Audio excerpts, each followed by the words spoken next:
What's going on, everybody? It's your boy, Dustin, Scrappy, Lampros, and I just had a great conversation with Matt on the Digging In podcast, and I got to share my story and my journey, and I hope you guys really enjoy it. Thanks.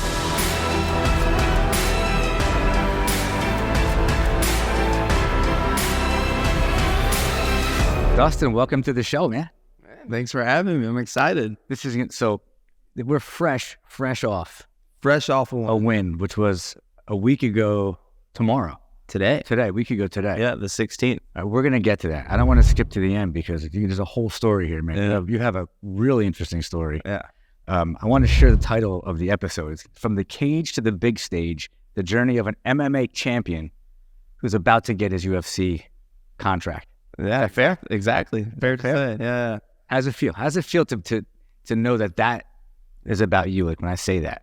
It seems surreal, but at the same time, I feel like it's expected almost. Like, you know, after putting so much time and dedication into the sport and, you know, how confident I am about myself, I feel like it's expected, but at the same time, it's surreal to hear. Like you expect it of yourself. Yeah, exactly. Other people expecting it of you, which maybe that's possibly part of it. Of myself. I feel like I expect these results from how much I put into this.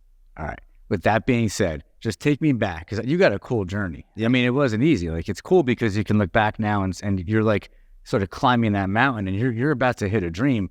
But just take me back, not to the very beginning, but when this became a dream for you, when you started fighting, and just like give everybody that history. Yeah. So I mean, you know, growing up in the middle of cornfields and back roads, you know, you watch a lot of TV and seen the Ultimate Fighter show, and I was like, wow.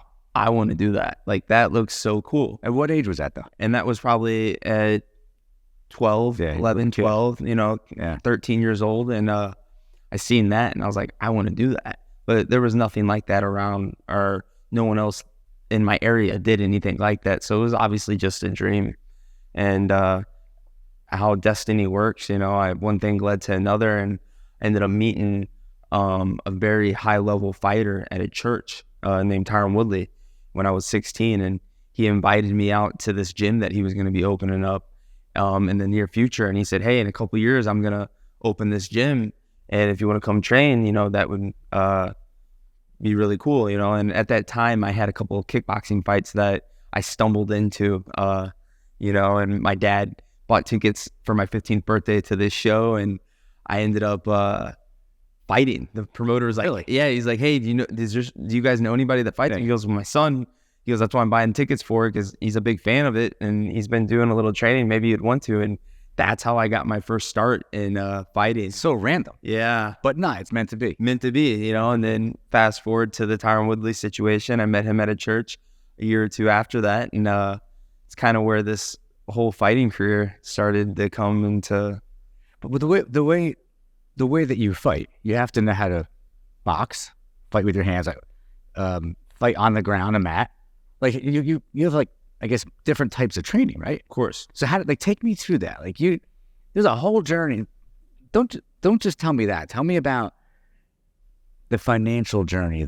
You struggled along the way. Like, of course. Like, this didn't just happen. Like, no, you didn't just have that experience all of a sudden. You're here with this belt sitting in front of us. Yeah, right. Like, there's a story there. No, there's a motivational story. Yeah, of course. You know, like where I come from, you know, a lot of people are very content with the whole, you know, 9 to 5, you know, sit at the same bar every week. You know, I grew up seeing that, and I grew up watching my mom struggle for money, and my dad, he owned his own concrete business, but he busted his butt. Like, he worked his ass off, and I watched him come home every day just beat up and tired, and he'd always tell me, I don't want you pouring concrete for a living. I want you to chase your dreams. Like, life's, you know, big. So that stuck with me. And then seeing how, where I come from, so many talented people, just their skills and their talents just go to nothing because they do what everyone else tells them to do, and they follow the crowd, and they stay content. It wasn't for me. It wasn't in my cards. That's the message right there. Yeah. It's just programming. Yeah. Just do enough to just be okay. Well, that's not your mindset. Exactly. And, you know, definition of insanity is doing something over and over again and expecting a different result, right? And I live by that because people don't understand why things won't change in their life, this or that. And for me, I noticed that at a young age. I'm like, I don't want to do what my parents do and be unhappy or struggle. So I want something more. I'm like, this world has to have something more to offer me. And that's where, you know, I was like, I'm going to go after fighting. Like, I want to do this, and I think I could be great at it, you know? So yeah, you know, it started off, I was a football, baseball player growing up and had no martial arts background at all. And I got into it, had a couple of fights, and I was like, you know what, I could be pretty good at this. Yeah, I was like, I believed in yourself. Believed in myself, you know, and obviously if you don't believe in yourself, no one else will believe in you, you know. And at first I had some supporters, you know, people like, yeah, dude, you'll make it, or I'll believe it when I see it. I got that a lot, you know, in my home, you know, a lot of naysayers. Yeah, a lot of teachers like, oh yeah, we'll see, you know. And then I followed, you know, where life took me, and life was just taking me through this MMA journey, you know. Like, it was like we said, destiny, you know. It's so surreal to me. It gives me goosebumps thinking about it, because how I got into it, and, you know, my dreams of training down in Coconut Creek with American Top Team was a big dream of mine. I just wanted to go down there and meet the fighters. And then one thing led to another. I meet Tyron Woodley. Who's Tyron Woodley connected with? Coconut Creek American Top Team. I'm like, wow.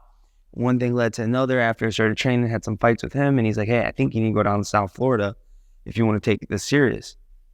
And then here you are. Here I am down here in South Florida, and almost 9 years later, you know. And it's been crazy. Like, I used to have it in my head. You know, I did this all on my own, which physically, yes, I did do it all on my own. But I did have support, you know, that I just never recognized until this past year. And my biggest support that I had was God.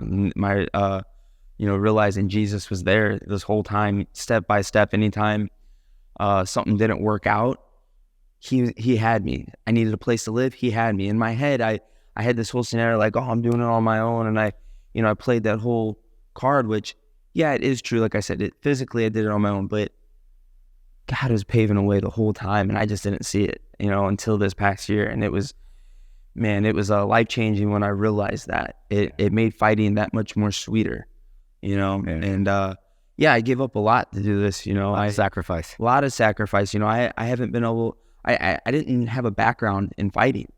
So I knew that I had to dedicate my life to it. So that means not working a normal job. That means not being in relationships. That means moving across the country and being away from my family. Like, it's hard. You know, a lot of people see the hand raise, they see the knockout, they see the belt, they have no idea how many countless nights I sat alone in an empty room, living off a Craigslist family's home, some random family, staying out of my car, you know, staying off couches, you know. Stuff's tough, you know. Like, I'm blessed that I've had people help me with sponsorships, but it gets tiring living off other people's money, you know. Like, I want to feel like a man, you know. I'm 29 years old, and, you know, I've never been able to just have my own house, provide for because I'd put everything into the sport, but I knew that I had to if I wanted to reach the level that I'm at. I'm glad you shared that, because when I met you about a year ago, you shared that with me, the stories about staying in a car and just what your struggles were. But one thing that I've never felt from you is that you feel like you're struggling. Because your mindset, even when you told me you weren't dating anybody, it wasn't like you didn't want to. It was a choice. You could have, but you were so focused a year ago when I first met you, that what you just said, you made a choice to actually live a certain way and to not let any of those things actually impact the way you were feeling. Like, laser beam focused on a goal that you had. And you're right, people don't see. They see you when you get to the top of the mountain, but they don't see the climb. Yeah. Right. I've seen you here in this gym. We're at IHP, you know, Boca Raton, and I mean, we see what goes on here. We see what the training you go through. Like, I've seen you training. It's insane. Yeah. Nobody sees that. They just see you holding this belt. And I think that's what you were trying to say. But to watch you train, like, I'm afraid to even go near you, man. It's just like a mindset, the killer mindset. And it leads me into the question I want to ask you about a winning mindset. How do you keep yourself in that winning mindset when you may have these personal challenges and you may, you know, not be fighting for 6 or 8 months because you hurt your hand and just disappointment, but your mindset stays like dead on? How do you do that? Well, now this past year, just putting my faith and my trust in God and staying in His Word and reading His Scripture. That's what drives me. You know, that's my motivation now. That's my reason why. Like, you know, being in the sport for so long, I've had different reasons why. You know, my biggest motivation was for my little brother. I wanted to show him that, hey, anything's possible. How we grew up isn't the end of all in, you know. I knew that there had to be more out there, and I knew that by setting an example for him, it could be powerful, and that was my biggest, you know, reason why, you know, wanting to make it to where I can make enough money to help my mom out financially. You know, granted, she passed away before I could get to there, which, you know, it is what it is. You know, that's still motivating. That's life. But yeah, you carry that with you. It's still motivating. Of course, you still want to show that you can do it. Of course, you know. And so my reason why in the winning mindset that I've been able to keep is changed over the years, and there's been different reasons. But you know, now I put it, like I said, my motivation is God, and wanting to use my platform to show, you know, how real He is. And to me, that's more than enough reason to keep winning. But yeah, you know, I think of everything I've gave up. You know, I did move away from my family.